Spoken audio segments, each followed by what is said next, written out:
मित्रांनो, आयुष्य हे एक मोठा शिक्षक आहे. ते आपल्याला यश आणि अपयश दोन्हींचा सामना कसा करावा हे शिकवते. तुमच्या अपयशातून शिकून तुमच्या यशाची उंची नव्याने गाठा. स्वप्न पाहणे ही केवळ सुरुवात आहे. त्यांना साकारण्यासाठी दृढ निश्चय आणि कठोर परिश्रम हे अत्यावश्यक आहेत. तुमच्या स्वप्नांचा पिच्छा करा आणि त्यांना सत्यात उतरवा. जीवनातील आव्हानेही आपल्याला मजबूत बनवतात. त्यांना स्वीकारा आणि तुमच्या आत्मबलाची चाचणी घ्या.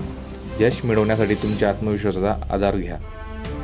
प्रत्येक नवीन दिवस हा आपल्याला नवीन संधी प्रदान करतो. त्याचा लाभ घ्या आणि आपल्या स्वप्नांच्या दिशेने एक पाऊल पुढे टाका. आपल्या स्वप्नांवर विश्वास ठेवा आणि त्यांच्या पूर्ततेसाठी कठोर परिश्रम करा. स्वप्न पाहण्याची आणि त्यांना पूर्ण करण्याची शक्ती आपल्यातच आहे. अडचणी ही जीवनाची एक भाग आहेत. त्यांचा सामना करण्याची क्षमता आपल्याला अधिक बलवान बनवते.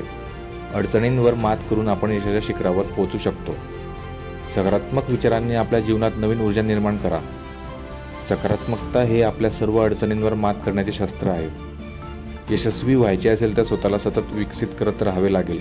शिक्षण आणि आत्मविकास हे यशाच्या मार्गावरील दोन महत्त्वाचे स्तंभ आहेत. आपल्या उद्दिष्टांकडे लक्ष केंद्रित करा आणि त्यांच्या प्राप्तीसाठी निरंतर प्रयत्न करा. लक्ष्यवेधी बाणासारखे आपले प्रयत्न निरंतर आणि केंद्रित असावेत. आपल्या अपयशांकडे शिक्षणाच्या दृष्टिकोनातून पहा. प्रत्येक अपयश हे यशाच्या मार्गावरील एक शिक्षण आहे. मित्रांनो, आजचा व्हिडिओ आपणास कसा वाटला कमेंट बॉक्समध्ये नक्की सांगा आणि अशाच प्रकारची नवनवीन व्हिडिओ बघण्यासाठी चॅनलला सबस्क्राईब करायला विसरू नका. धन्यवाद.